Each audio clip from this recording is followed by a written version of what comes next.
امروز ما توی ابزار استاندار این تابلوی برق رو کار کردیم. چرا؟ این تابلو میاد زمانی که برق شهر من قطع میشه ژنراتور رو روشن میکنه و به منزل برق میده. زمانی هم که برق میاد ژنراتور رو خاموش میکنه و برق شهر رو مجددا وصل میکنه. حالا محمدی الان برق شهر وصله دارید میبینید، برق شهر رو قطع میکنه با یه دوشافه، دوباره استارت میزنه خودش اگر یک بار روشن نشه.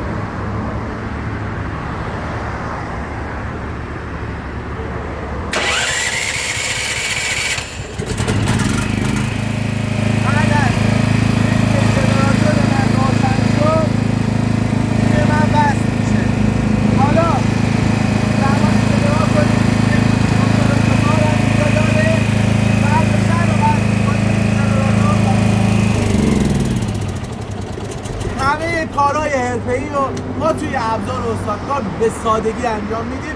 دم همه بچه‌های ابزار استاندار گرم.